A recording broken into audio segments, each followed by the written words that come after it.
Okay, folks, we're going to reconvene with our second panel of the day, which is about Georgia and its two secessionist entities, South Ossetia and Abkhazia. We have an equally distinguished panel as the first one, and our leadoff will be from Julie George. Julie is Associate Professor of Political Science at Queens College. That's my mom's alma mater, by the way, at Queens College, the City University of New York. She is the author of The Politics of Ethnic Separatism in Russia and Georgia, and her current book project is entitled Compromised Sovereignty, which examines state building in post-communist states with fragmented borders. Julie. Thank you. Once again, I'd like to thank Alan and the European Union for sponsoring us here in the LBJ School. Alan neglected to mention that I am an alum of University of Texas at Austin, and so this is a bit of a homecoming for me and kind of a fun one. I have 3 points about Georgia. I am tasked with providing a basic background of the key players and some of the historical events that have transpired to lead us to this moment in time. And while the Georgians are apt to talk about the 13th century and the politics of David the Builder, I will discuss more proximate events starting in around the 1988 arena. But within that framework, I do want to kind of focus on 3 particular points. Sorry, I forgot my timer here. And these are 3 things. 1, these conflicts are dynamic. Like Gordon was mentioning about the Kosovo events and the Kosovo crisis. These are events where we talk about things in terms of frozen sovereignty or frozen conflicts, stagnated events, but rather those sorts of terminologies mask the dynamism of these events and also the flexibility of the people who take very inflexible positions. That dynamism, we can begin to move beyond some of the tropic topic points and dogmatic politics into politics of movement. The second point is that territorial politics in Georgia, and I would argue in Kosovo, Moldova, any of the areas that we're talking about today, these territorial politics are nested in broader political contexts, and because they're nested in broader political contexts, they capture broader political interests, or they proxy or mask other political interests that are underlying. And so if we focus solely on territorial structures or territorial politics or territorial concerns, we risk losing sight of some of the broader context and broader nuances that underpin or undergird these politics of violence. The third major point that I'd like to make is that, and it's something that was also hinted in the discussion on Kosovo, is the role of ethnicity and nationalism and how we need to understand it. Ethnicity, I would argue based on my research, is an overstated component of these conflicts. We tend to over-rely on ethnic cues and perceived ethnic solidarity to the detriment of understanding the broader politics. That said, just because we overstate them doesn't mean that they are irrelevant or things that we can necessarily ignore. So within that framework, I'd like to tell you a little bit about the background of the events in Georgia so that we can have some kind of common terminology and common understanding of this part of the world, which is hopelessly and endlessly complex and therefore delightful to study. The first thing to note about the conflicts is that with the origination of the conflicts, the separatist conflicts or the secessionist conflicts in Georgia, there were 2. There was the war in South Ossetia, which occurred in 1990, and then the war in Abkhazia, which occurred later after Georgian independence in 1992. These conflicts are often mentioned in parallel, in part because of their geographic proximity, in terms of their temporal proximity, and also because they both happen to take place in Georgia in former regions. Nonetheless, they're actually quite different events that happened for different reasons. A third conflict was also in Georgia in the 1992, 1991, 1992 period, and this was the Civil War, the coup of the first elected president, Zviad Gamsakhourdia. And these are not necessarily, the Civil War in Georgia is often not mentioned when people talk about the autonomous territories and the secession crises in Georgia. But this coup and the civil war in Georgia is an enormously important part of the broader politics or conflict zone. I'm just going to stand up and show you the map. So prior to Georgian independence, prior to as the nationalist mobilization began to occur in Georgia, this occurred as, can you hear me? Okay. You can tell I'm used to the classroom. Prior to during the process of national mobilization and the decline of the power of the Georgian Communist Party and the Communist Party of the Soviet Union, of course, in maintaining authority over the region, the nationalist mobilization movement led by Zviad Gamsel-Kurdia, who did become the first elected president, began its campaign with a very stark nationalist chauvinist message. And most who look back at this time period within Georgian history focus on this this nationalist chauvinist message of Zviad Gamsel-Kurdia. One of the first things that Zviad Gamsel-Kurdia did when he became the president of Georgia was to push forward through the Georgian parliament the dissolution of the autonomy of South Ossetia, so much like the dissolution of the autonomy of Kosovo in South Ossetia and Georgia. The South Ossetian autonomy was dissolved. Now, this was prior to the actual independence of Georgia. And so the response of the South Ossetians to this event, one of their responses was to attempt secession, that is to join inside the Soviet Union the North Ossetian autonomy, or the North Ossetian Autonomous Republic, which was just north of the Caucasian mountains. And it was over these events that the war in South Ossetia occurred. The Russian position, or the Soviet position, during that conflict was one of certainly not neutrality, but one of maintenance. The Gorbachev sought to decrease the military action, sought mechanisms to create a ceasefire, and the Russians and the Soviets and then the Russians were largely content with maintaining Georgian territorial integrity such that South Ossetia stayed in Georgia. The war in Abkhazia occurred for a number of different reasons. Of course, the Abkhazians were also affected by Zviad Gamsel-Kurdia's chauvinist rhetoric. But nonetheless, this was an arena where there were numerous efforts to maintain or to create political institutions that created quota systems for the Abkhazians for self-governance inside the territory, and to maintain some sort of peaceful agreement whereby the Abkhazians could maintain an existence inside of Georgia. So unlike a trope of focusing on national movements, seeking secession, seeking war, fighting wars for secession with casting the countries from which they're trying to emerge as victims of colonialism or victims of imperialism, the Georgian story is a much more nuanced story where the nationalist position was not so overt, where the secessionist demands were not so dogmatic. And therefore, the war that emerged in Abkhazia we need to understand it within the framework of larger political interests, because these kind of dogmatic notions just don't apply, at least not 100%. The war in Abkhazia began as part of the civil war. Gamsel-Kurdia was ousted in a violent coup, and he by a number of paramilitary leaders. I'm not going to mention their names, but they end with things like Vani, Shvili, Adza. And Shevardnadze was invited. Shevardnadze, the previous foreign minister of the Soviet Union, was invited from Moscow to come and fix Georgia.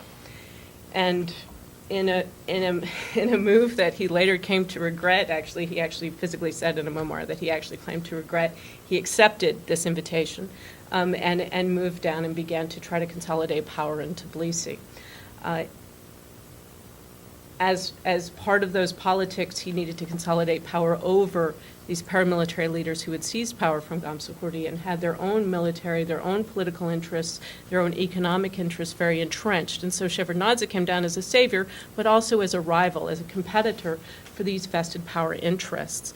It was within that framework that the Georgians invaded Abkhazia in 1992 against one shouldn't say the Georgians invaded Abkhazia in 1992, but rather Tinkos Kitovani led his militia into Abkhazia outside the direct wishes of Shevardnadze, who told him not to do so. And it was in this regard that the Abkhazian War began. Now, why all this attention to past fairly ancient history? There's been a new war in Abkhazia. There's been a new war in South Ossetia in 2008. And this broader look is a way for us to cast attention at really the murky politics that underpin violence. If one wants to deal with the question of secession, it's useful to deal with the question of secession absent from territory. That is to say, secession is a political experience that does not necessarily engage violent mechanisms. It is the violence that is problematic, perhaps not the secession in and of itself. And to understand the violence, we need to understand why it is that political leaders are advantaged by war. These were wars that were sought. They were wars that were desired because they felt they served the interest of people who wanted to engage in them. Now, not everyone, of course, benefited from the wars, and so looking back, post hoc and saying, okay, well, who benefited and who didn't benefit, is rather disingenuous because it presupposes that people actually got what they were motivated to do from the beginning. But nonetheless, I think it behooves us to understand what the purpose of the violence in these scenarios were and who they sought to. Who the violence served, what interests were served by the violence. In the case of Georgia, my focus has always primarily been on Georgian domestic politics and the interests that are served in Georgian domestic politics. And so in that sense, my analysis is one-sided. I've been to Abkhazia, I've been to South Ossetia, I've talked to people. But I've spent a lot more time in Georgia, and you spend a lot of time, then you can begin to ask the questions like, really, what was it that you were looking for? How corrupt are you? Certain questions that elicit responses only after multiple iterations. And so here my focus is on Georgia. It's not meant to be a blameworthy event. I'm very cognizant that there's a video camera looking at me right now. But nonetheless, it's something to examine.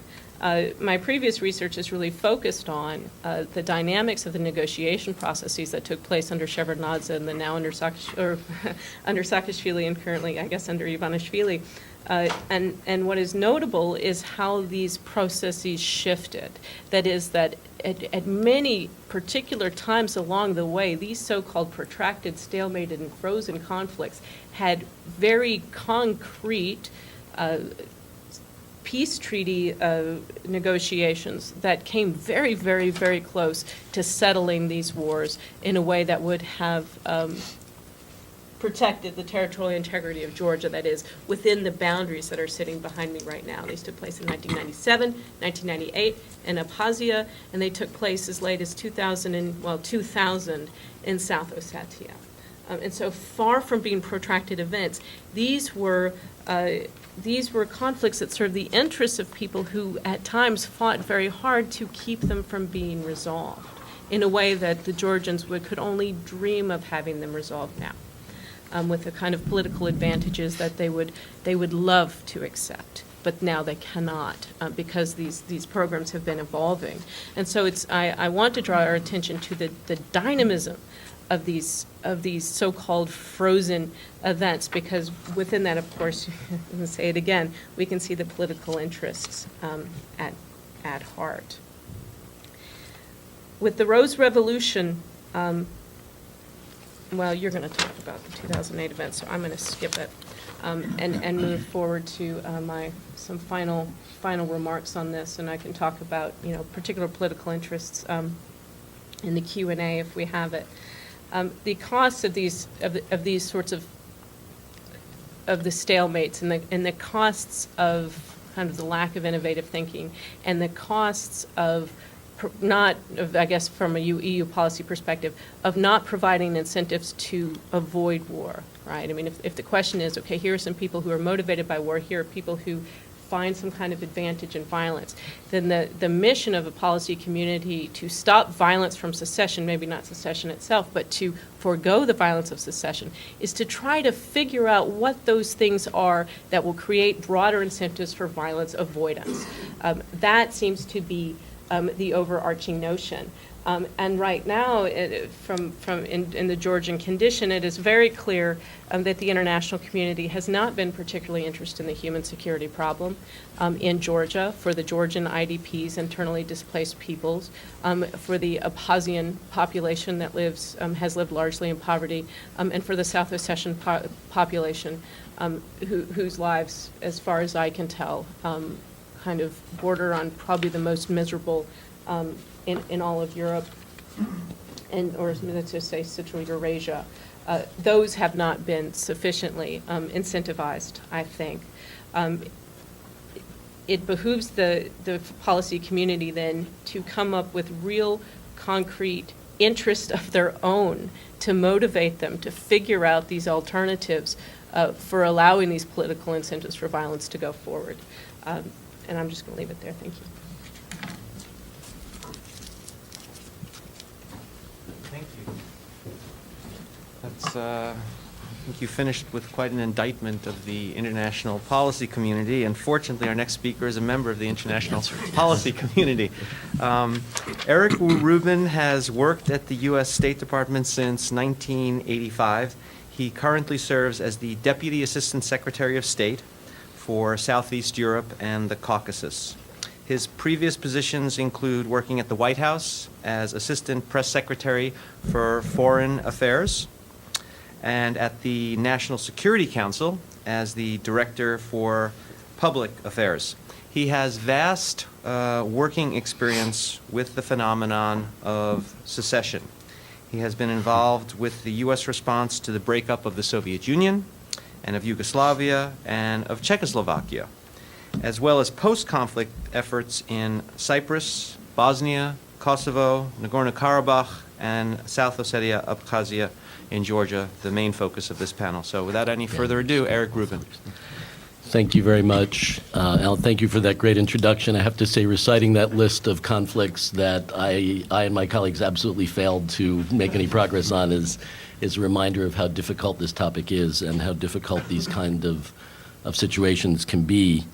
I'm really glad to be here, and I want to thank Julie for a really good introduction to the topic, the historical background. I think that's so important to understand. Obviously, there's a lot more history that I know she teaches, and we could all go into great detail going back to the original imperial struggles for the Caucasus. But the truth is, almost everything that we are dealing with today as a policy matter does have not just deep historical roots, but actually also roots in very concrete decisions, mistakes that were made over the past several decades by real people, by real leaders, by governments, in some cases by warlords and criminals and others who all played a role in setting the stage for this particular example of secessionism.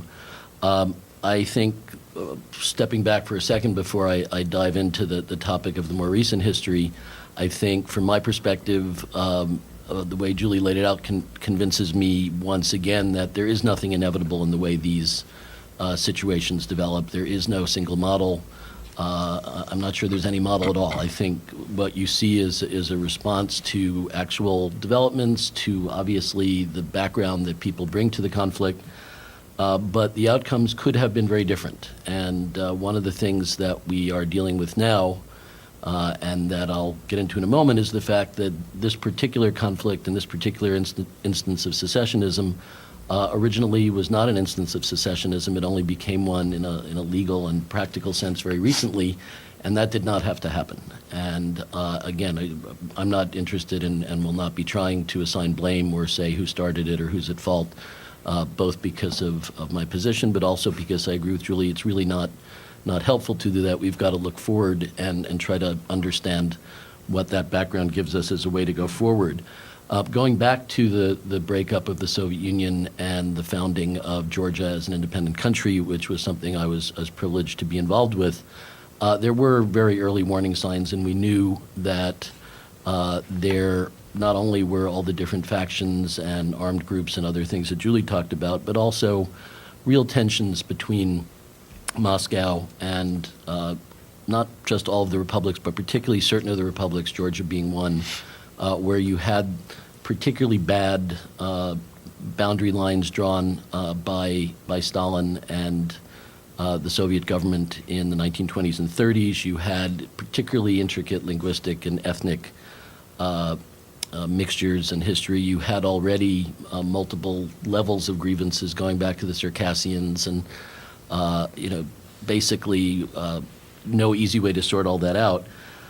And Georgia started out really as probably the least successful independent state of the 12, not counting the Baltic states, the messiest, the most violent, the place where there was the most suffering. And when you look back on that and then jump ahead to today, I'm actually a little more hopeful about where things are. But the truth is, it really was an awful case. If any of you have read Lawrence Sheets' personal account of the fall of Sukhumi and what he saw, it really was, I think, the worst single case of violence and interethnic conflict.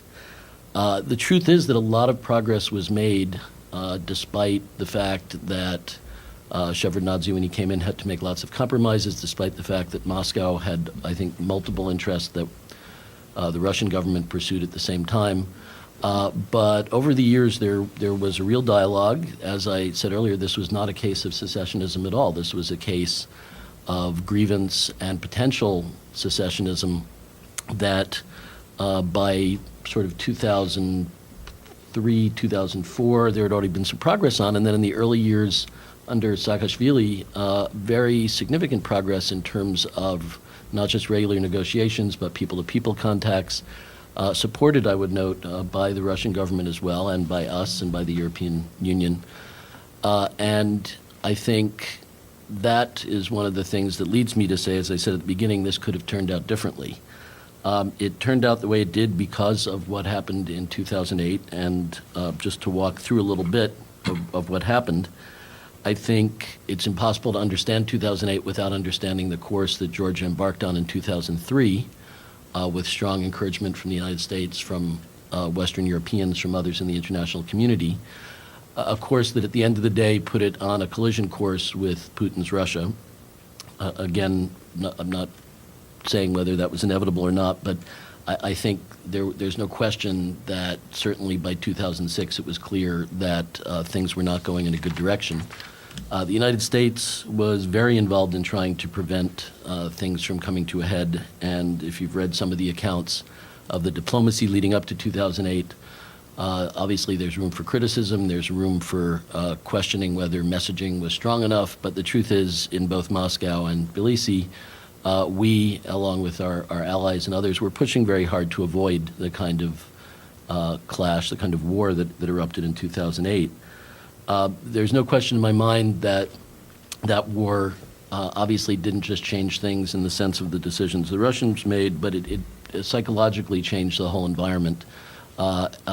Looking at the maps, and maybe if we could put up the map of what the Russians did in 2008 in terms of the military engagement, this was not just an intervention on behalf of the South Ossetians and the Abkhazians.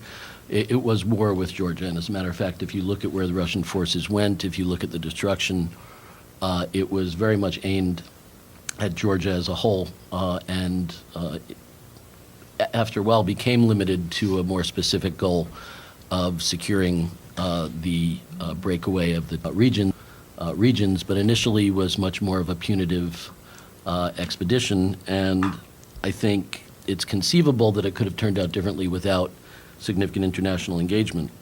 I was at the embassy in Moscow as the acting head of the embassy at the time. The ambassador was on vacation, having jokingly said that nothing ever happens in August in Moscow. And it was a very real challenge, I think, for the international community. The initial response was really to a classic sort of effort to arrange a ceasefire, but it became very clear early on that this was about secessionism, that this was where this was heading. And when President Sarkozy of France went to Moscow, one of the most important goals I think that he had, in addition to nailing down a lasting ceasefire, was to address the humanitarian situation, but also to get the Russians to go back to their previous positions where they'd been functioning semi-officially as peacekeepers, and then to get some kind of structure going to discuss the future of Abkhazia and South Ossetia and maybe head off formal secession. The goal, I think, was shared fairly widely, but that moment passed very quickly when we were notified, and I was the one who received the note from the Deputy Foreign Minister in Moscow, that Russia had decided to recognize the independence of the two territories. That was a moment, I think, when pretty much everything changed, even though a lot of things didn't change. But the possibility of resolving this in the framework that had been established over the previous 15 years really disappeared. And all of a sudden, this was an internationalized dispute. This was a question of, I would say, of a grudge match, essentially, between Russia and Georgia that had led to this, but also between Russia and the West. And I think it was a very deliberate political gesture. I would argue that to this day, the gesture has had many negative consequences and pretty much zero positive consequences that I can think of for the people of Abkhazia and South Ossetia. Some of them would obviously disagree. But it really did turn what was an internal debate over autonomy and decentralization and federalism in Georgia into a question of secessionism.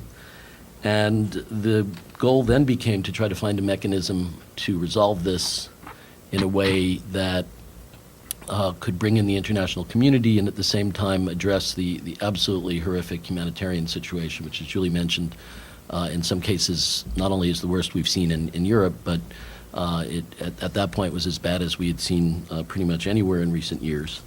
And the initial agreements actually made, I think, real progress, first in setting up regular discussions in Geneva, which continue to this day, and I'll be going at the end of this month as head of our delegation. And it's the only place where we get everybody together regularly, not just in one or two panels, basically working groups where they sit together, but then informally in the lobbies, at the lunches and cocktails to actually talk to each other. And originally, one of the key goals was to get the Georgians and the Russians to talk.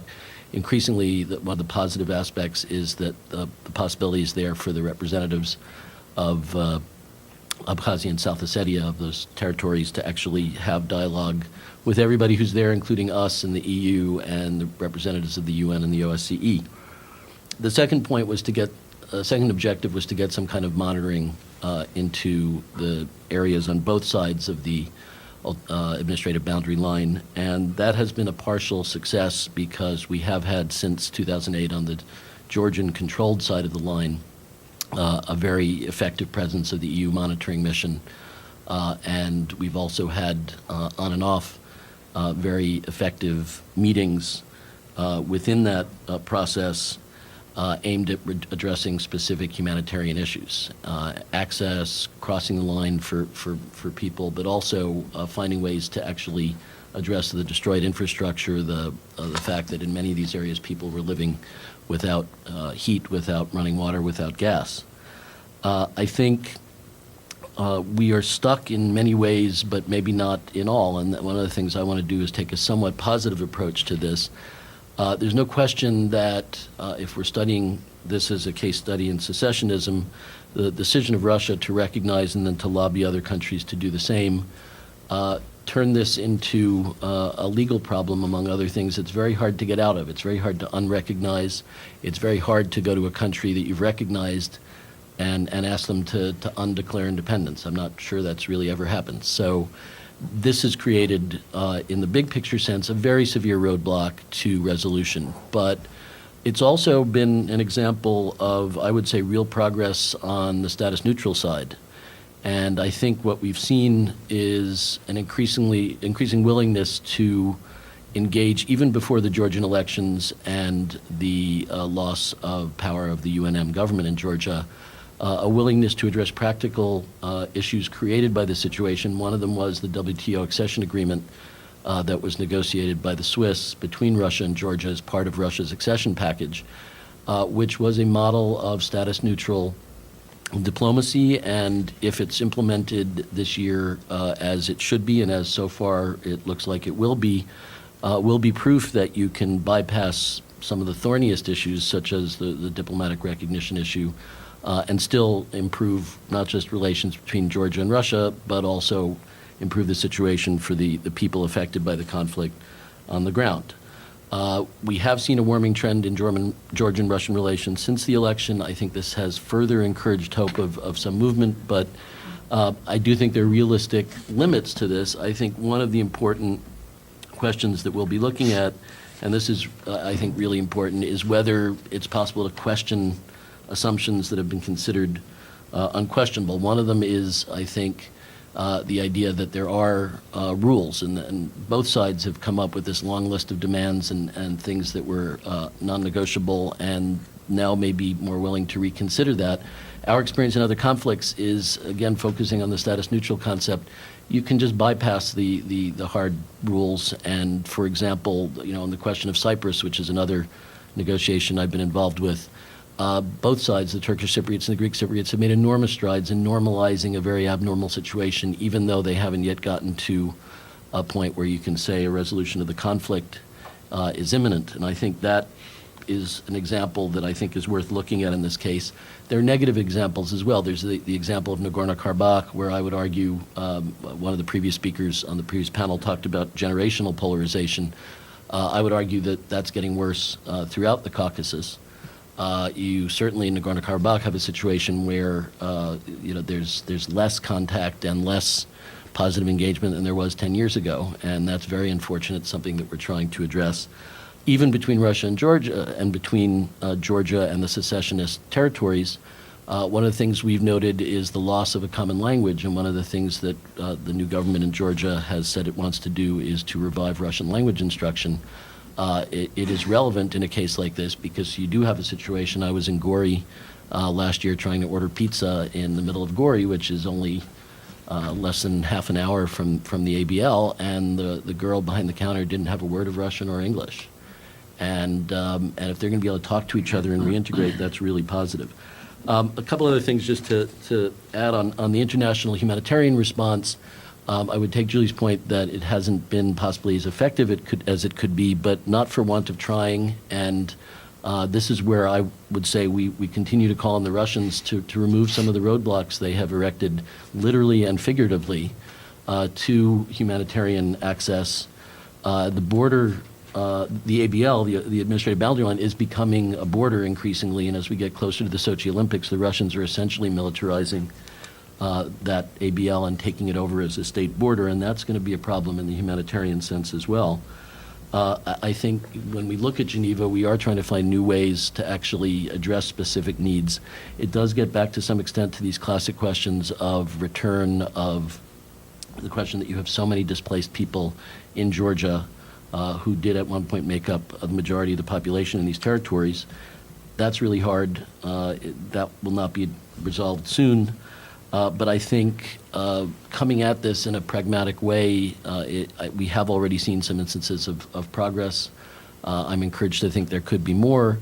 I also will say, unlike some of the other conflicts that we've dealt with in secessionist situations, there does seem to be a real desire on all sides to avoid further armed conflict, to avoid civilian casualties, and that's encouraging as well. So, I think we can look at this, and I'm glad to talk more in the question period, as a case study in how you can actually make some progress in the face of what seem to be pretty insurmountable legal and political obstacles.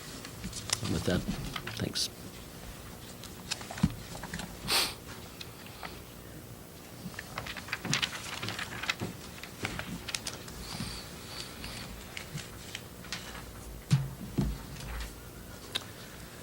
Our next speaker is Cory Welt. Cory and I go back a long way, and in fact, Cory's the first person who explained to me the secessionist movements in Georgia when we were in grad school together about 20 years ago. And it was actually in discussions with him that I started first thinking about these problems of creating poor incentives by rewarding violence. So he won't take credit for that one, I know, but I give him a lot of credit for that. In any case, Cory is Associate Director and Associate Research Professor at the Institute for European, Russian, and Eurasian Studies at the George Washington University's Elliott School of International Affairs. He also, his most recent book chapter is in Democracy and State Building in Georgia, which is apropos. That's a Routledge book that'll be forthcoming this year. And in his current position, he also co-directs the program on new approaches to research and security in Eurasia, known as PONAR's Eurasia. Cory. Thanks, Alan. Thanks for putting together this terrific panel. I'm afraid there may not be too many fireworks. What I'm going to try to do is fill in a few more of the blanks, and maybe we can tease out some of the differences in discussion. But before I begin, just I wanted to give you a small sense of the state of mind in Washington, at least this week. When I was telling people that I was coming to Texas for a conference on secession, you should have seen the number of looks ranging from bemusement to pure horror. So then I explained, no, LBJ-EU, and they got it. But well, maybe I can report something more exciting when I return. So what I'm going to do is take the opportunity to reflect mainly on issues related to the state of affairs prior to the 2008 war.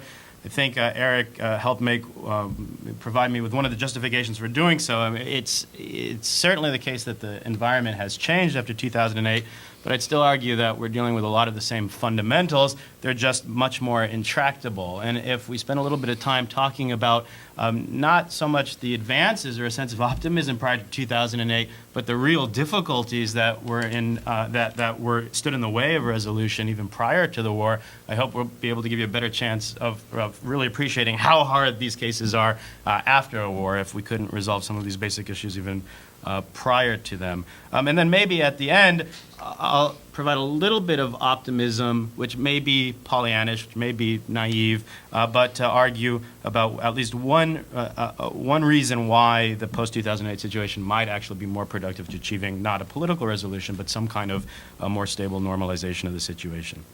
I'm going to talk about three issues if I have time.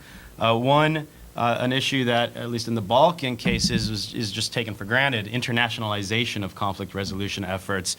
And in my notes, I phrased it as the limited success of internationalization efforts, but maybe to spice this up a little bit, I'll just call it the failure of internationalization efforts.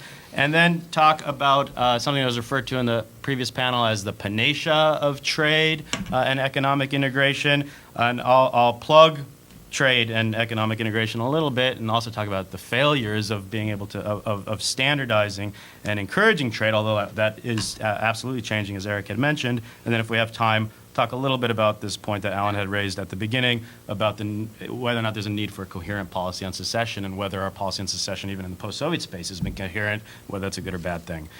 So first on internationalization, just to remind us where we were prior to 2008, the primary international force in Abkhazia and South Ossetia was a Russian peacekeeping force, could be called CIS peacekeeping force, but Russians. There was an OSCE mission in South Ossetia, there was a UN mission in Abkhazia, but these weren't really muscular institutions as they may have been in other parts of the world. These were they did some good things, but essentially they were monitors of the monitors of the Russian peacekeepers, which provided even excellent reporting even through up to the 2008 war.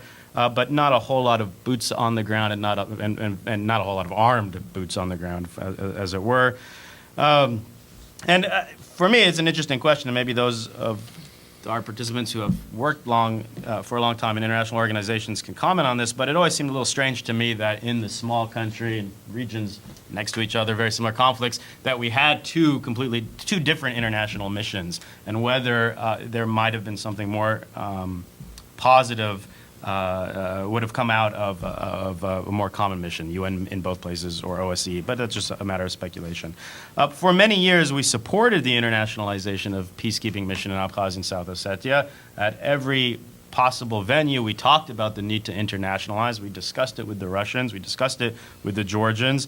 When it seemed that it would be difficult to produce an international peacekeeping mission, then the language for a few years before the 2008 war turned to look more at the possibility of introducing an international policing mission and a multilateral policing mission, which would have Georgians and Abkhaz, Georgians, South Ossetians, and international actors as well. That seemed to be something perhaps more possible to obtain, but even there wasn't much success. Now, it would be easy, and many people have done this, to just criticize the failure of the international community, the U.S., Europeans, to internationalize what was effectively, even before 2008, a Russian occupation of these territories. But I think it's important to recognize that this, the context was an extremely challenging one. The structure of the relevant international organizations, the United Nations and the OSCE, meant that you couldn't introduce a UN peacekeeping force or an OSCE peacekeeping force or any sort of policing forces without Russian buy-in. Russia had a vote, Russia had a veto, and the OSCE, of course, also operating on the principle of unanimity. So if you weren't going to be able to achieve internationalization through those organizations, and you had to come up with some kind of alternative. The one alternative that seemed readily available was the European Union. Maybe there were versions of that or some other kind of format that could have been developed. But there were ways in which you could at least propose a mission, get Georgian buy-in, and then try to insert them into the territories. And that's the part which frightened a lot of people, and probably to very good reason, because even if you didn't need Russia's institutional buy-in for internationalization of some kind of peacekeeping force, you'd still need some sort of buy-in. Otherwise, you'd be faced with the situation of having an EU force having to take on armed Russian peacekeepers in these regions.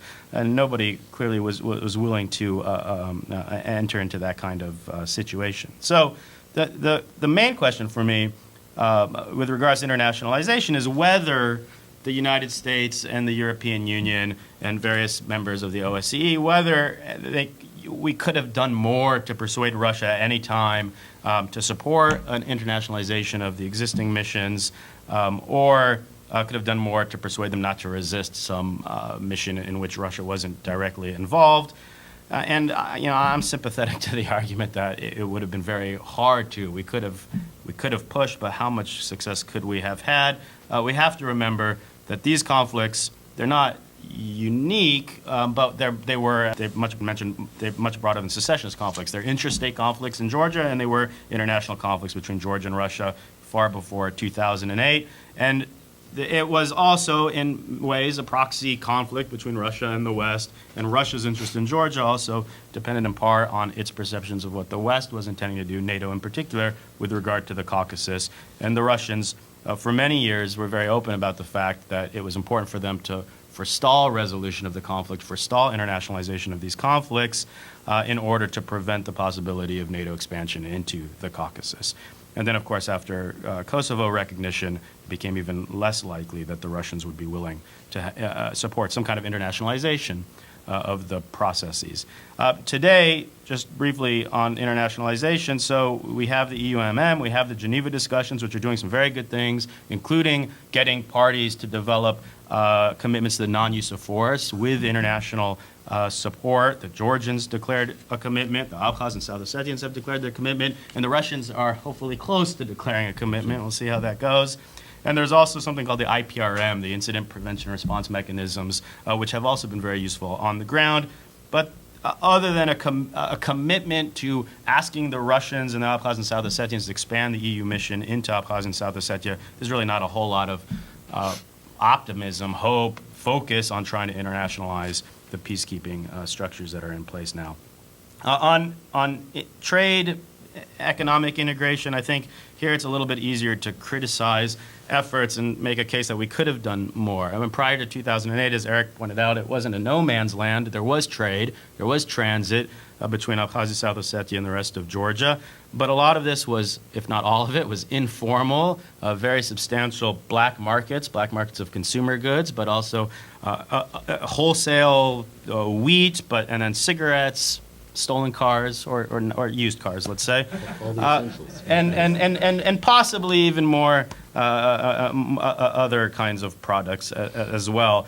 And it was, they would say it's the Caucasus. We do things informally. We're not going to draw up regulations. And for the Georgians in particular, it was very important not to do anything that would make it look as if they were legitimizing the secession of Abkhazia and South Ossetia, developing some kind of customs posts on the ABL and whatnot. And we generally went along with their position. And after the Rose Revolution, I'm a bit more pessimistic about the situation than Eric had portrayed, where there was some movement, but in fact, what the Saakashvili government did in the first few years was go in the opposite direction and clamp down on trade, particularly with South Ossetia. And he had a very strong case for doing so.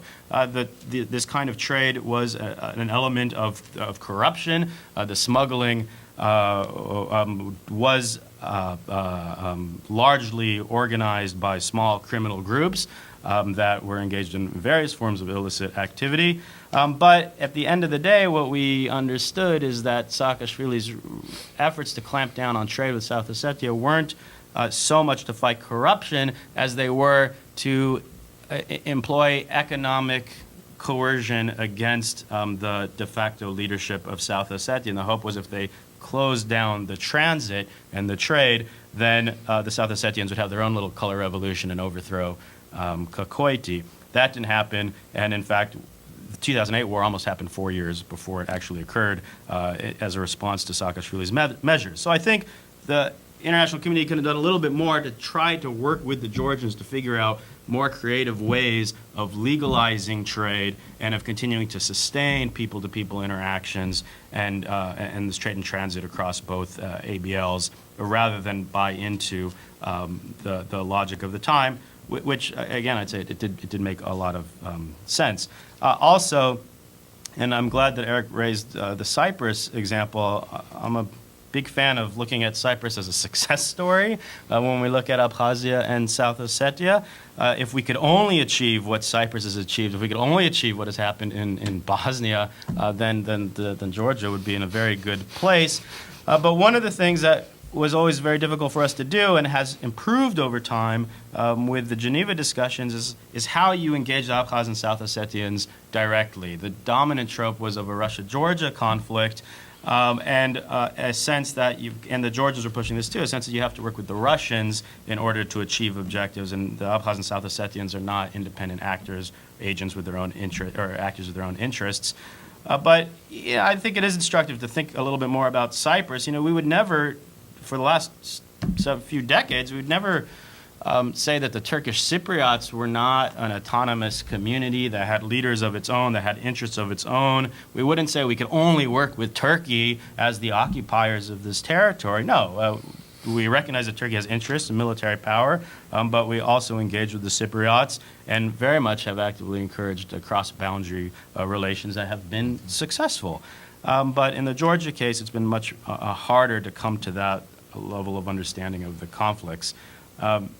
And one of the issues, I think, again, to be fair about this position is you do have this IDP issue that's been raised several times to contend with, is that there seems to be a real tension there. How do you open up borders? How do you encourage trade and transit when you have 250,000 people or more who are unable to return to their homes? Are they going to be able to cross those borders? Are they going to be able to reclaim their property? And if not, why would you be allowing other people to be moving back and forth if those who have been displaced from the regions have had their homes burned or sold off to others can't return? But again, I think there's been a recognition in the last few years in particular, not in the first few years after the war, but in the last few, that it's important to push for cross-border activity and relations of all sorts of different sorts, starting from humanitarian to economic, cultural, and beyond. The Secretary of State was in Batumi, or previous Secretary of State was in Batumi several months ago, and this was the first time where she was really using language about the importance of Georgia reaching out to the people of Abkhazia and Tskhinvali, South Ossetia, and that the United States had an interest in reconciliation and reducing tensions and building links between peoples. I think that was an important message. Let me, since I'm nearing the end of time, I want to have room for discussion. Rather than talk about coherence and secessionist policy, we've talked about that for a long time, let me just go back to what I mentioned at the beginning, which is, why should we be optimistic about the situation of today? Well, here it is. The Abkhaz and the South Ossetians have far more security than they ever had in the past. The Russians have recognized independence of these entities. They're not going to walk it back, as Eric has pointed out. They've got military forces there, and those numbers might vary. We might convince the Russians to redeploy their forces in certain less threatening ways, but they're not going to disappear. And the Abkhaz and South Ossetians, for the most part, really only need Russian recognition. It would be nice to get the recognition of other states, but they're good. This is who they're going to trade with. This is who they're going to go. This is where they're going to go to school. This is who they're going to interact with.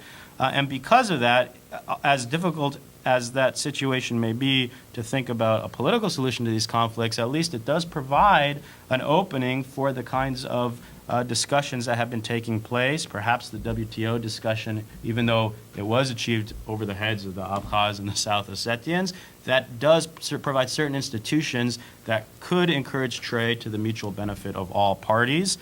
And it's not going to be easy to achieve, and right now, really, at least at the level of leaderships in Abkhaz and South Ossetia, they still don't want to have anything to do with Georgia. They say, we don't need this trade. We don't need reconciliation. That's something that you guys are talking about, something that the Georgians are claiming.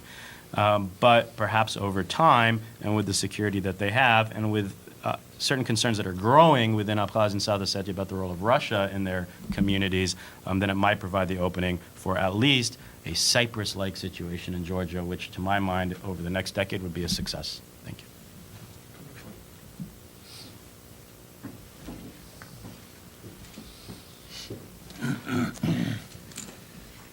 Well, one of the great things about working at the University of Texas is that we are an enormous, enormous institution. Not just here in Austin, where we have 50,000 students and 3,000 faculty, but we're part of a larger statewide University of Texas system. And so what that means is we have experts on everything. And so I was fortunate to find that up at the University of Texas at Arlington, we have a true expert on exactly these cases, these topics, these dynamics, has been looking at them for a long time, from before the breakup of the Soviet Union.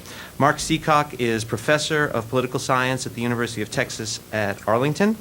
He is the author of, among other publications, Russian and Eurasian Politics, A Comparative Approach. And Dr. Cichock has also been a practitioner in the sense that he conducted training seminars for police officers serving with UN peacekeeping missions in Bosnia, Kosovo, and East Timor. Mark. Thank you very much. I probably should request that those remarks about the vastness of the University of Texas system be stricken from the record, because somebody in the coordinating board or the Board of Regents is going to start taking money from us because we're too big. You know, when I looked at the different presentations, the comments of my colleagues on the panel, I thought on the one hand, this is going to be easy to pull it all together. There's great similarity and perspective that we see in what they were talking about, and yet at the same time, trying to derive some kind of I don't know, I guess grand criticism out of that is extremely difficult, just because there are so many things that are important to our overall discussion here. Some great things have come out of both panels so far that really do tie in very well with each other, probably even better than Alan had expected they would. But to look at some of them, I think we have to consider, first of all, the grand scale. And from my perspective, that's always a matter of, well, is our politics about reality or are they about culture? And that was addressed considerably in the last panel. It's a huge part of what goes on in the Caucasus, is what goes on in Cory, for instance, or what goes on in Sukhumi, something that is a matter of what's really going on between the Russians and the Georgians, or is it a matter of something that happened hundreds and hundreds of years ago? And we don't really have a good answer to that. And in fact, I would argue that we never really will. I think that as Julie mentioned, you know, one of the characters in Georgian history, David the Builder, that's such a great kind of a legacy to be part of. And yet at the same time, when somebody like Saakashvili sees himself in the light of being a David the Builder kind of, you know, reincarnated figure, we run into some problems, because using history like that can cause real conflict situations in the present where there isn't the desire to have a highly centralized state, for instance, or a state where there aren't federal solutions or efforts to do things on an innovative approach. Listening to Eric Rubin talk about the expectations of conflict resolution, he, more than anybody else, I think, on our panel anyway, certainly understands that there's only so much that can be done.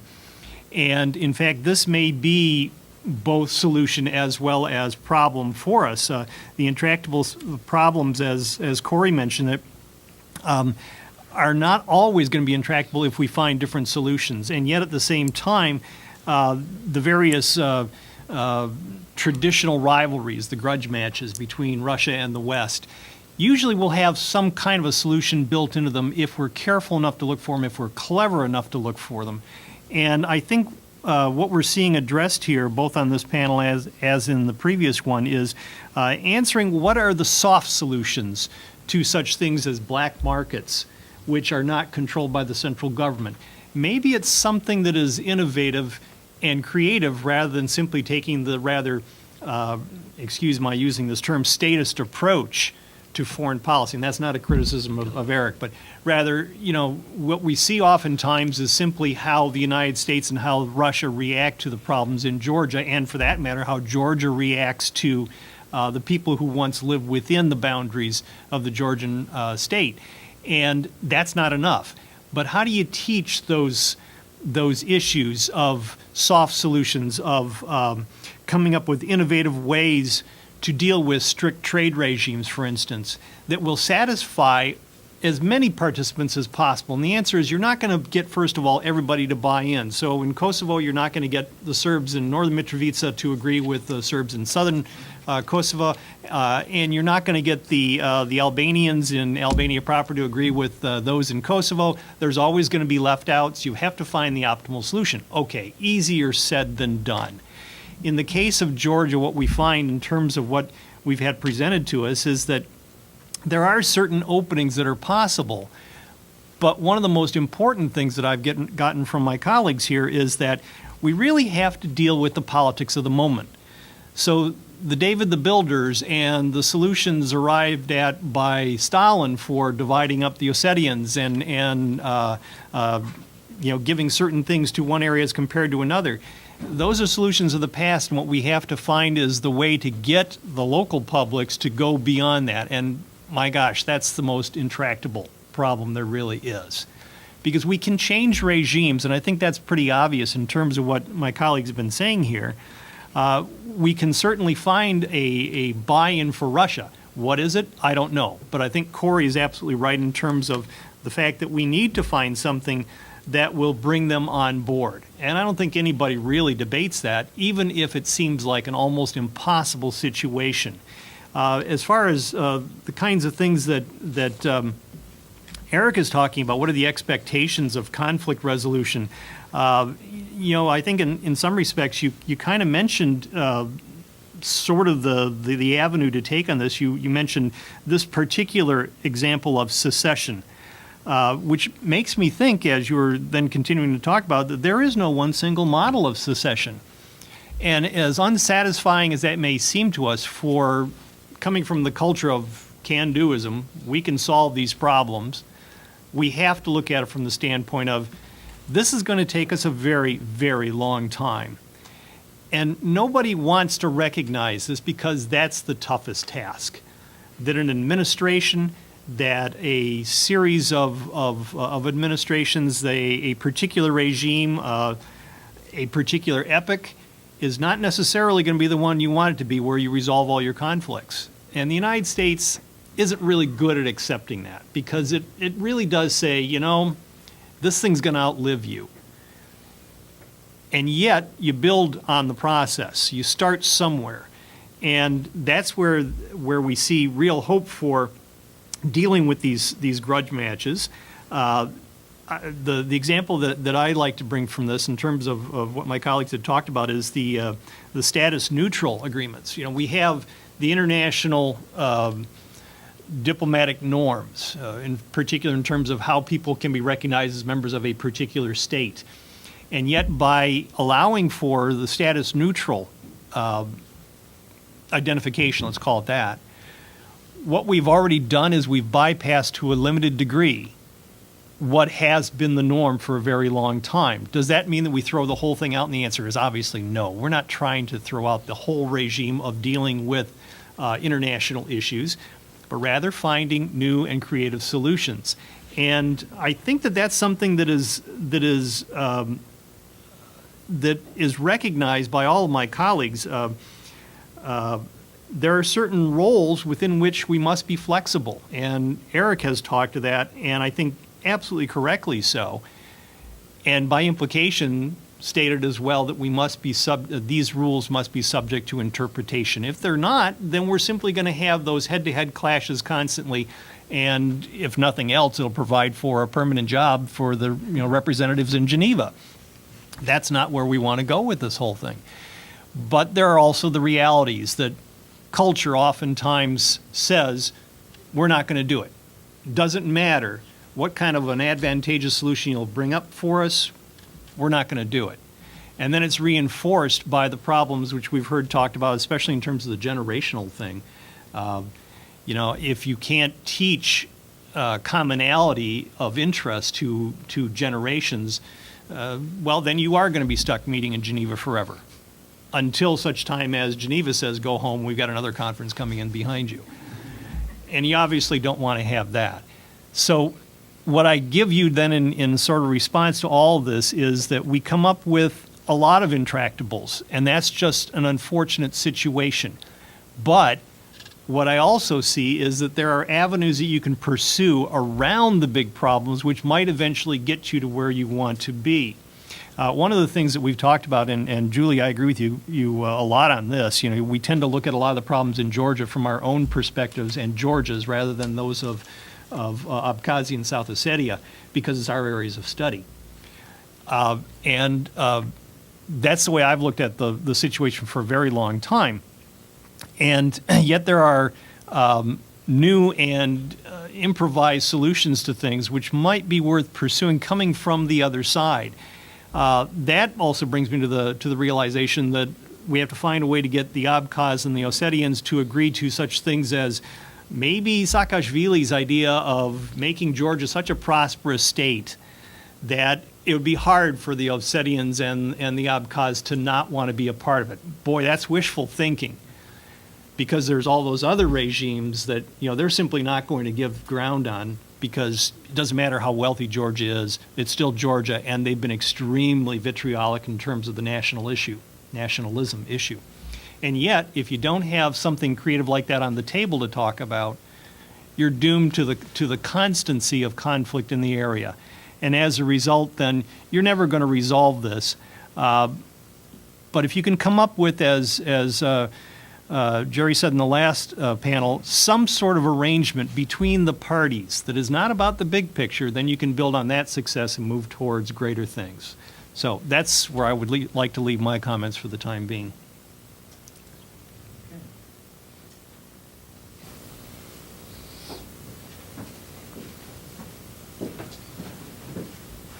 Then I will open up the floor to questions. If you please could go over and stand by the microphone stand, because otherwise we won't have you recorded for posterity.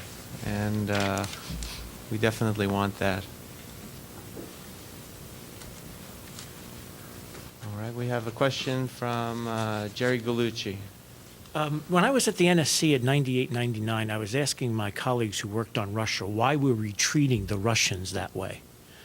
We were rolling NATO up to their former boundaries, and they said, well, they lost and we won. And my question is, whether you're talking about the Balkans, Kosovo specifically, or Georgia, the role of the Russians is a big one. In both cases, basically, they refuse to cooperate for various but also similar reasons with us because of, I think it's been referred to as a grudge match. So if you're looking for a way to deal with secession questions, not generally, but let's say in the area we're talking about right now, how much of this is really a matter of what could be done if we had a true reset of our relations with Russia? We've talked about resets, but we've really never done a real reset. And the more we get away from it, perhaps the harder it is. But how much of this, whether it's Kosovo or Georgia, would be made different if we had a real reset? Easy question. A real softball. I'll dive in to start, I think. Thanks, Jerry. I think, well, let me just say I was at the NSC around then, but it was definitely not I who said we won and they lost. And I definitely don't think that way, and I don't think most of my colleagues do. And that isn't really what this is about. I mean, it is important to step back and say that there are fundamental legal, ideological, worldview differences that aren't easily avoided either, although again, the goal as it was in the reset in 2009 with Russia, and hopefully will be again, is to actually go around the things that we can't resolve. Russia never accepted NATO enlargement. Russia never accepted the notion that NATO could expand to the territory of the former Soviet Union. We had a fundamental disagreement about that, and I'd say we're no closer to agreeing on it in the sense that, yes, the Russians, I think, at this point are no longer angry about Poland and Czech Republic and Slovakia and Hungary joining NATO, although maybe they are. That's a question you'd have to ask Russian officials. But the bigger picture question was a fundamental disagreement, and I don't think, from my perspective and my experience then, that it was based on triumphalism. I really don't. I do think there is a disagreement about the question of spheres of influence, and that really is the fundamental basis for our policy in the region, is to say that countries have a right to determine their alliances, their partnerships, their direction in the world, and what kind of society they want to have, regardless of where they're located. And that's a fundamental attribute of sovereignty. And that's not to say that you can ignore geography or history or big, important countries like Russia. And I would never argue that you can or that we should. But this is really a fundamental difference, and we've never gotten past it, so we've sometimes more successfully than other times worked around it. And I think that's what we need to continue to do while having a dialogue on this. I think one other aspect of this, which I think is important to say, is the decision to focus on relations with the United States to develop a role within NATO actually predates the Rose Revolution and predates Saakashvili. And if you look at already in the 90s, the decisions taken by Shevardnadze's government, they really reflect the fact that this is a national consensus in Georgia in a way that it isn't in most other societies that have had this debate. So, the point I would make most importantly is Georgia's orientation toward NATO, towards the EU, is shared by just about every Georgian in the country, and therefore really isn't the subject of superpower, if you want to call it that, rivalry or ideological dispute. This is about people choosing their direction and their future, and I think you've seen very little change in this since the new government took office in Tbilisi. The last thing I'll say this is we really support a better relationship between Georgia and Russia. We've been very clear on that very publicly, essentially endorsing the talks that are going on. Actually, the next session, I believe, is tomorrow in Prague. And we think Georgia needs to have a good relationship with Russia, and Russia needs to have a good relationship with Georgia. And being Americans, as somebody said, can-do Americans, we think there are win-win things in this world. And this has to be one of them. So we don't see it as zero-sum. We don't see it as if Georgia wants to join NATO and the EU that condemns it to bad relations with Russia forever. And we hope the Russians will share that view. We're encouraged that maybe they're coming to. If I could add something, one thing that I've observed throughout the 90s and now into 2012 is that the Russian policy towards Georgia and the conflicts has changed over time. The kind of solidification of animosity towards Georgia started, or I guess the solidification of the position that South Ossetia should be independent, as Abkhazia should be independent, started in the 2000s, not in the 1990s so much. And if an Abkhazian will tell you how frustrated they were with the Russians and all the games they were playing with them in the 1990s and how much the Russians supported the Georgian position. Shevardnadze had a very, very flexible policy vis-a-vis the Russians until, of course, he was ousted by Saakashvili.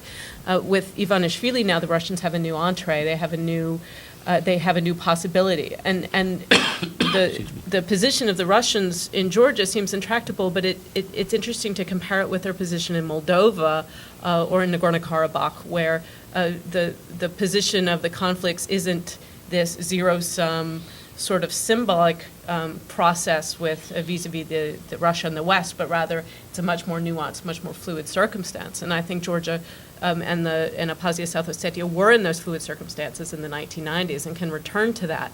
So I'm not sure so much as it's a matter of reset between the United States of America and Russia. I think it's a matter of if the EU or the West is going to enter here, then the can-do attitude is to figure out a way to help the Russians come back from a zero-sum position and into a much more flexible position in a way that will serve their interests in a way to maintain stability. Just real brief, because I forgot I wanted to mention something related to this. That Eric had mentioned that no countries have walked back their independence declarations. I don't know. That sounds right to me. But we do have the example, and again, I'm returning to the Turkey-Cyprus issue, where Turkey says if they want to reunify, they reunify. They don't have to retract their recognition. They'll just have disappeared as a state. So the Russians have rhetorically made certain comments like this over the last few years on rare occasion, but at least you do see an opportunity for that kind of way forward.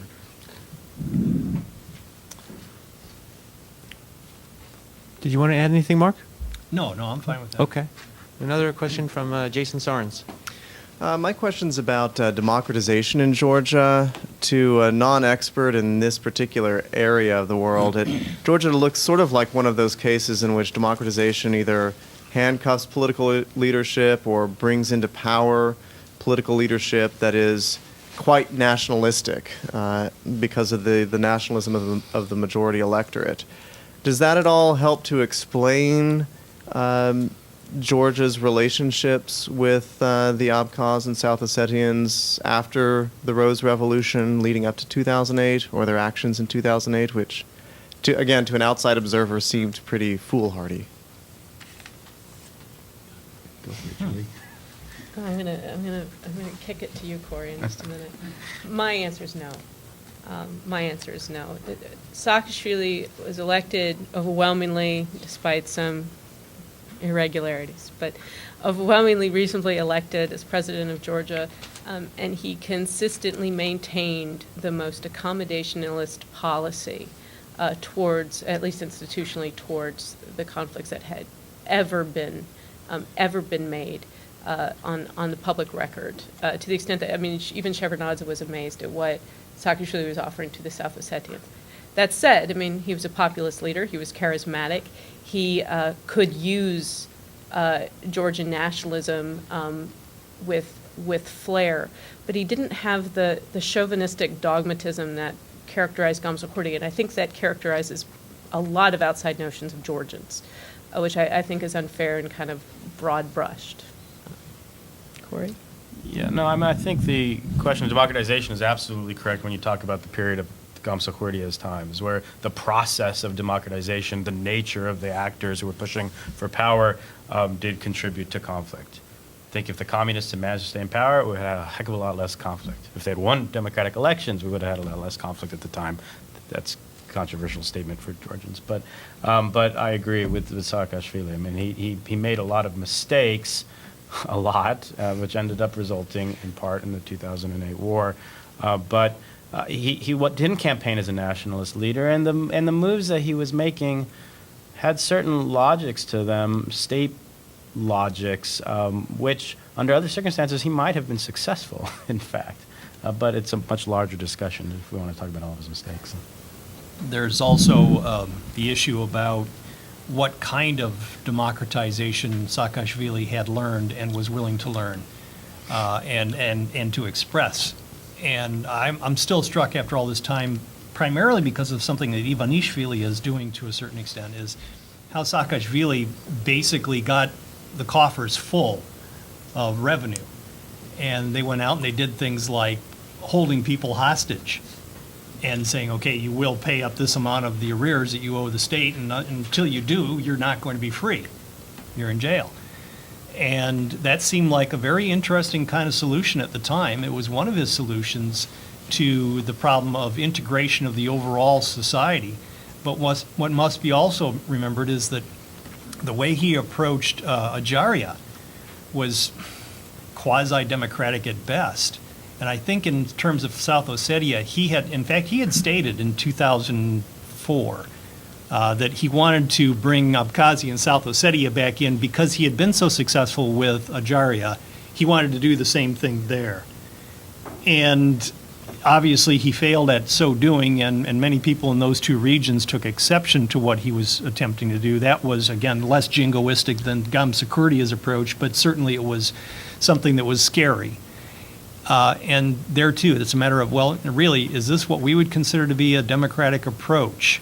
So here I would say the lesson is, a little bit more than what we have learned already. It's rather the issue of, are they really perceiving things like democracy in the same way that we are, and legal regimes in the same ways that we are? And the answer to that is no. Just to add, the election of Ivanishvili, all the swirl about elections, and what's remarkable is how little the issues of Abkhazia and South Ossetia entered into the conversation. And not only that, the choice of personnel by Ivanishvili in his Ministry of Reintegration, he chose a guy named Pata Zakarashvili, who is the Abkhazians' favorite Georgian ever. Except for Alessania, who is his Minister of Defense, who is their second favorite Georgian ever. And not that they have many favorite Georgians, but certainly if they had to choose among them, these would be number one and number two. In fact, when I was in Abkhazia a year ago, somebody said, our biggest mistake was in thinking that Pata Zakarashvili was emblematic of all Georgians. He's an exceptional Georgian, and he's the Minister of Reintegration. He's not been active. He's not done a lot in these first 100 days. But it speaks to a different sort of sensibility of Georgian nationalism. And, for all of their inexpertism and lack of expertise in democratization and democracy, it's rather welcome. And two, one of the other things, sorry, just a real quick observation, was on the elections themselves. The fact that they were done so relatively democratically is a very positive thing. There's a transfer of power from Saakashvili's party to Ivanishvili's party, and a lot of recriminations after the fact. But the transfer of power, wow! I mean, it's really pretty impressive in its own way. If I could just make one other comment, I absolutely agree with that entirely. When you look at nationalism in any part of the world, but very definitely in the Caucasus, I think we have to distinguish between traditional Eastern European ethnic nationalism and between a sort of nation-building, state-oriented nationalism. And obviously in most countries you have both, and they overlap and they conflict sometimes. I think the narrative in Georgia, pretty consistently since the end of Gamsakurdia's period, has been on state-building, on Georgian identity as Georgia the country, not Georgia the ethnic group or Georgia the language. Or not 100%, and there are various elements in this that came out during the election campaign and the role of the church and other things. So I wouldn't say it's black and white, but I would say there has been a consistent and from my perspective, positive emphasis, which ultimately raises hopes for reintegration, because the worst cases of this kind of civil conflict and secession and all that is when it's based on ethnic identity and therefore is pretty unbridgeable. I think Saakashvili had a vision of Georgia as a multi-ethnic state, and I think that has pretty much continued despite occasional comments on the campaign trail during the election campaign.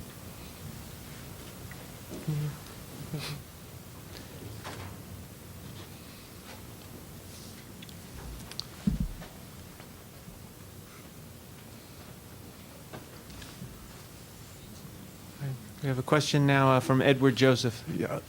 Thank you, Alan. Just a quick comment. I know some of us were actually disappointed with the comity and lack of discord on this panel. But let me, if I could, quick on the NATO question, in addition to what Deputy Assistant Secretary Rubin said about the sovereignty rights, that the other aspect is, I would hope was in the thought process, Jerry, you may know as well from being in the NSC at that time, was also just the democratic development of those states. And I would just quickly point out that every single EU member that has joined since the fall of the Berlin Wall, with the exception of Malta and Cyprus, every single EU member has first joined NATO. So, and I, for one, would shudder to think what would be going on in the Balkans, in the Baltic states now if they were not NATO and EU members firmly anchored in a solid democratic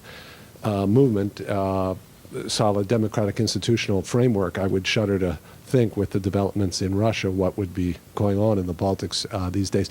My question for the panelists is, if I could put them on the spot about Kosovo and 2008, what was the impact? What was it, the view that I took that it was mostly Russian, or did it maybe have some inspirational effect among the South Ossetians? If you want to approach it from the counterfactual, if Kosovo hadn't been granted independence, would Putin not have acted? Maybe another way to pose it. Thank you. I'd focus on the second part of that more than what the South. I don't think. I mean, South Ossetians, Abkhazia all took notes, but they're all very eager to say. They were saying we have even better reasons for independence than the Kosovars. So I don't think they did anything in response. The dynamic was. You have to take into consideration Russian response and the Georgian response. And the Russians, it's also, we want to remember that Putin had talked about Kosovo for years and had been saying, if you do this, it will be a precedent and we will need to take have a response. Now, he left ambiguous what that response was, and I don't think that his response, his planned response, was the war. His response were the measures that he was taking in the months between Kosovar recognition and the war, effectively turning Abkhazia and South Ossetia into formal protectorates of the Russian Federation. And I tend to believe that that was his planned response. The problem is then the dynamic that then took off is as the Georgians saw the Russians take this response, they didn't believe that that was the end of their policy, and they believed that the Russian response was going to be secession, formal secession. Georgians take measures to prevent that from happening, which then leads to a spiral. Thank you. Should I take the silence of the rest of the panel that they concur with Absolutely. Cory's interpretation? Interesting. Gordon.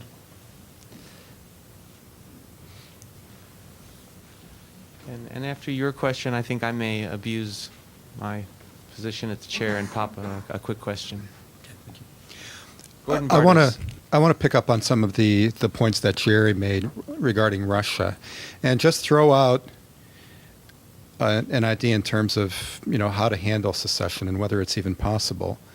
I'm kind of skeptical about the extent to which outsiders can handle these things, but I would throw this out. We can't handle them or control them without having Moscow on board. And the reason I say that is because if we look at the history of the 1990s and what was happening in the Balkans, I think in all the major successes of the period, it was really important for Moscow to be on board with the Europeans and the U.S.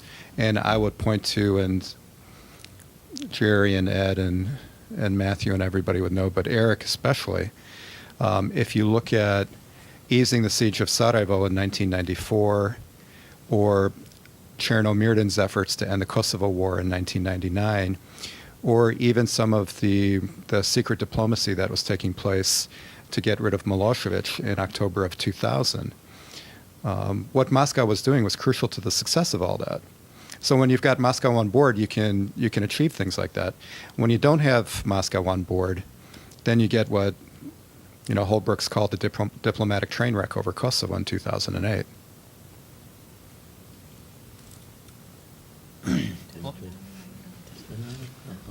Go first. I think that, of course, I mean, you can't get away from Russia, especially if you're in Georgia. I think, though, that the question about Moscow being on board kind of overlooks something rather important, and that is that Russia has territorial interests in Georgia. Moscow's position on Kosovo is not at all motivated by its desire to take the territory of Kosovo. But there's a very large argument to be made that Moscow's position on Georgia is directly related to its own territorial ambitions on the Black Sea, in particular in Abkhazia. And as such, waiting for Moscow to be on board will require in some sort of sense, some sort of acceptance that that's what Russia needs or what Russia wants, and some sort of matching that from an international perspective, which I'm not sure. It's not a really good parallel with the Balkans in that sense because of the lack of territorial ambition in the Balkans. I would agree with Julie on this, although, again, we have to look at it a little bit differently, especially in terms of what the Russians have done in Abkhazia and South Ossetia since then. One of the things that has to be remembered is that they had been planning on pulling their bases out of Georgia. There have been 4 bases in Georgia after the breakup. And the Russians were scheduled to finish the pullback in 2010, I believe, maybe 2008. But it would have been after the war. They pulled out earlier than that, but established themselves essentially in South Ossetia and Abkhazia pretty darn quickly in ways that, as I understand it, really makes the Abkhazians bridle a little bit. But at the same time, they sort of did the quid pro quo kind of thing. They were going to get out of Georgia, but they at the same time wanted to have advantage. Now, does that mean they're going to absorb those 2 places? I don't know. We'll have to wait and see. But what we clearly do see is that they have extended their influence into the Caucasus in a way that says we're sticking around. Let me just also add, just from the perspective of our policy on this, we explicitly recognize that there can be no lasting solution to this conflict or others in the region without Russia. And I would agree with the notion that when we've had successful international efforts, it's been because all of the key players, and Russia is always one in that part of the world, are on board. So I think that is what much of our diplomacy has been aimed at, is trying to get to a point where we can reach agreement. And that was at, I think the end of the 2008 war, when you had the negotiation between the Russians and Sarkozy, whether it was Putin or Medvedev. I think that was explicitly, that's why Sarkozy went to Moscow. But I also think this gets back to the status neutral question. Can we agree with the Russians on areas that we can carve out and make progress on, knowing that there are red lines on both sides? And for us, absolutely territorial integrity is one. Inadmissibility of changing borders or sovereignty by force.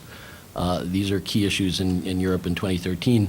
We recognize we're going to disagree with the Russians on this for now, and so what can we agree on, and with their support, make the situation better?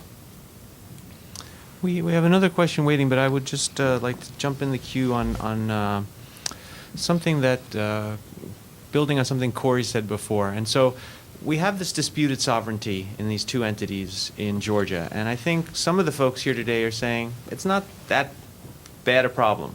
I do think that some folks are saying that. There are some others of us, including me, who thinks it is a problem, that having this sort of uncertainty is a potential source of conflict and therefore of violent conflict. And so, or maybe I'm just a control freak. I want this thing settled. So my question is that, Cory brought up the point that, of course, Russia's not going to go and say, we made a mistake. We withdraw our recognition of these 2 entities. But he brought up this example of Turkey vis-a-vis Cyprus, which is that, and to put it into the Georgian context, if South Ossetia and Abkhazia voluntarily, consensually agree to join back into Georgia, Russia might accept that. Presumably they wouldn't do that without Russia's okay. So my question is, can you see that happening in any time soon, especially given the fact that we now have this regime or this new government in Georgia that's fairly friendly with Russia and with Putin. So, will you define soon? How about that? As first question is, can you see that happening anytime soon? And second, is there anything that the rest of the international community, especially the U.S. and EU, could do to encourage that outcome? No. Look, I mean, it comes back to this broader problem. We haven't figured out how to bridge the gap, and it's something we might think it's just an artificial issue, but it is. It's a real the NATO question. I mean to say that you have now a government, and Ivanishvili himself may be a little bit more ambivalent, but he's been brought around to saying this is our direction, and they were willing to stick something into their constitution as a result of political negotiations, which declared that Georgia was directed towards Euro-Atlantic integration. So, I mean, the way I could imagine maybe Russia doing that is not only if Georgia backed off of its plans for NATO integration, but joined the CSTO, joined the Eurasian Union, and then maybe the Russians would be able to find some sort of solution in which Abkhazia and South Ossetia didn't return to Georgia, but agreed to the creation of a new kind of state in which Abkhazia and South Ossetia and Georgia are equal partners. I see that happening, but I don't I don't see a practical route towards that. Yeah, possibly a federal state, which would be to Moscow's advantage in the sense that they would have access to NATO through South Ossetia and Abkhazia, which seems to me like a red line for NATO. We don't want to let that happen unless we have the clear territorial boundaries, traditional state-to-state kind of relations.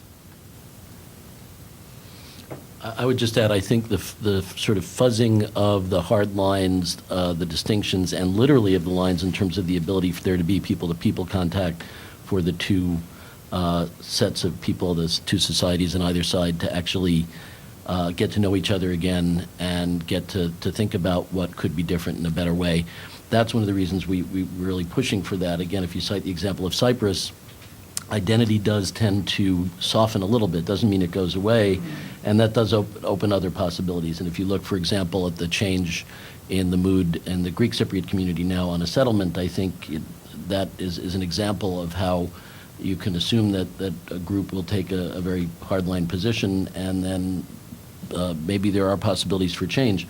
I will say the Georgians have tried with various mechanisms, offering medical care, offering the status-neutral travel documents, other ways to do that. But, as I mentioned earlier, that's going to be harder and harder as we approach Sochi, and it becomes more and more difficult to cross the ABL, not just difficult in a political sense, but literally in a physical sense. I agree with Eric. I think, I think that when we define soon, we can only think of something that happens after the Olympics, frankly, because of the increased security. I understand that the ABL in Abkhazia is now entirely controlled by the Russian military. When I crossed just a year ago, I walked across with a host of Mingrelians crossing the bridge, and to a fairly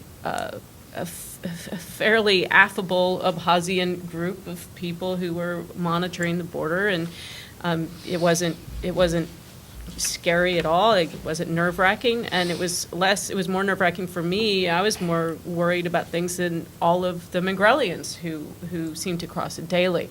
So there seemed to be some movement there, and I understand that is entirely that has been shut down. In terms of the longer definition of soon, starting after 2014, moving forward, I think a lot depends for Russia. I think a lot depends on Ukraine. I think with the NATO expansion, one thing that we forget, or we tend not to mention in these things on Georgia, is how the Ukrainian MAP plan was moving on in the same direction. And at the time, there was a very pro-Western government in Ukraine. And so what this meant for the Russian military was really a kind of stunning notion of the resilience of their Black Sea fleet, because it sits currently in Crimea. And with losing, not having their lease renewed, it was renewed. But at that point, not having the lease renewed was very scary. And one alternative would have been much more bases along the Abkhazian Black Sea coast. But now that Ukraine has shifted, that lease has been signed, Ukraine has shifted to a much more positive Russian model, then the importance of Abkhazia in the Russian mind does diminish. And so then their cost-benefit analysis will shift. So that I think that is something to look at in the future, as well as to engage these interactions between the groups and the generations. The current campaign in Abkhazia is very, very pro-Abkhazian, pro-patriotic, pro-war, pro-celebration of the independence movement. While we see the recognition of Russia as some sort of cynical move, they see it as an existential lifeline.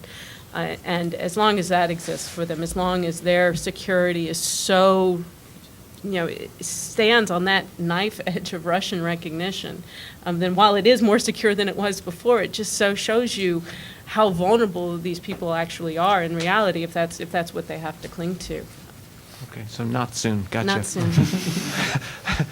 Could you identify yourself before your question? Yes, I'm Pete Mohanty. I'm a PhD candidate in the Department of Government. And I actually wanted to sort of sharpen the challenge that Professor Kuperman had at the beginning about, well, how can we look at these different movements and not incentivize violence or not cross red lines about state sovereignty. And it seems to me that despite the huge difference in historical circumstance between Yugoslavia that we talked about earlier this morning and Georgia just now, there is a commonality, and there's a commonality with a lot of other conflicts, that when these conflicts happen, people really seem to want security provided by their own side. Whatever their own side is, usually defined in some sort of ethnic fashion. But and this is really a core thing of the state. Max Weber even defines the state as being able to legitimately claim the use of force in a particular territory. And I think this poses a real challenge to this, because if we look at our positive examples that we've discussed of Cyprus and even maybe now certain parts of Georgia, if they're stable because Russia's doing security or Turkey's doing security, it may well be that we want to reward aggressors and let them have their way so that people don't fight, so that, your own side is providing security or police work or appointing the police commanders or whatever it is. And so my question is, how much, we talk about this in terms of spheres of influence and this, that, and the other, but how much do you work with someone who hasn't gone about this in a way that you would want them to for the sake of trying to stabilize a nasty situation? You let me sit about it and think for like 5 minutes, so. I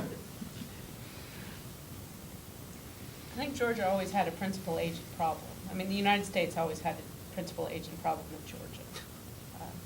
But I imagine my colleague here might have a fairly specific answer. No, I mean, I think, I take your point. I think, going back to what we were discussing earlier, not only are there really no models, but I think there are lines, but the lines get fuzzy sometimes. So obviously, I think it is critical not to incentivize the change of borders or challenges sovereignty by use of force. It's certainly in Europe we've taken that as a basic principle, and it is. And territorial integrity and recognition of the boundaries of all UN member states, unless they're changed by negotiation and mutual consent, it is a critical position to maintaining international stability and the rule of law. But humanitarian issues, all sorts of other priorities do exist, and so there sometimes is a challenge, and I think we face that in many circumstances where how do you avoid incentivizing and even rewarding the behavior that's contrary to basic principles, and at the same time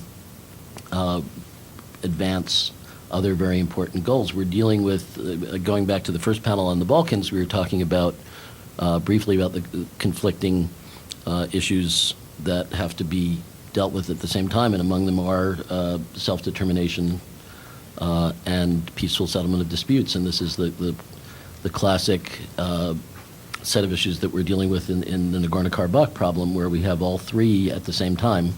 And obviously all three don't necessarily work together very well, but we've agreed that all three are basic principles that we're going to uphold. So then it gets down to a question of pragmatic implementation on the ground. And I guess that's where I'd come to.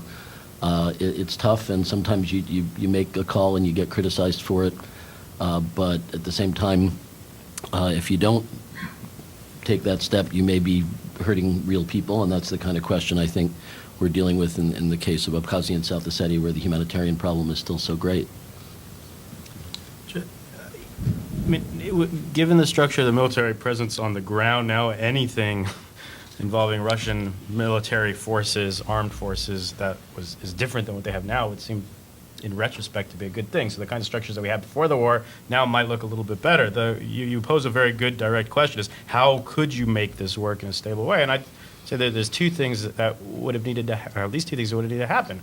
One is, I mean, for years the Russians wanted an international imprimatur that we weren't willing to give, and the Georgians didn't want us to give. But one possibility that I don't really think had been discussed in any seriousness would be if you had a UN or OSCE peacekeeping force that was answerable to international structures, but composed primarily of Russian forces. Could that have been a solution? But again, the other problem is we tend to be responsive to what it is that the state capitals say they want or don't want. And as long as you had a Georgian government who was uncomfortable with the notion of being occupied by Russian forces, it would be very difficult to get them to see otherwise. If you had a government that's willing to say, okay, you know what, it's okay, we can have Russian forces in our country, then yeah, maybe there is a solution. My response to that real quick would be that we don't incentivize violence. We're not attempting to do that, but we try and disincentivize violence to incentivize nonviolence, which is the diplomatic norm. But it's not always successful because you have to find something else that will placate the other side, make them feel like either they won or they've gotten something significant out of the argument. And there again, that gets you back to the whole thing about, individual circumstances. Is this what's going to make Russia really back down? Well, a real quick thing is that the whole thing about Georgia and Ukraine coming into NATO, first of all, it was a huge mistake on NATO's part to set it when they did, because I don't think that they were actually paying attention to the Russian sensibilities on this issue. Ukraine was different, though. Ukraine was different because there was never large public support for it. In Georgia, there is. And before as well as after the war, Georgians have said, we want to do this. We want to move to the West. And that's one of the things, we talked about before about how Nagorno-Karabakh isn't really being discussed here. That's because nobody in the West thinks about them, I think. That's unfortunate, but there it is. Georgia has, been brought into our system, into our sphere, if you will. And that makes it a problem for us when Russia responds as it does. Okay, great. Well, I hope you agree with me that we had two excellent, stimulating, dynamic panels this morning, and your reward is we'll feed you. There should be, if all is going well, there should be food out there. The only thing I would ask is if you could let the participants, the panelists, the presenters, grab their lunch first, and there should be lunch after that for everyone else as well. And please join me in thanking our panelists.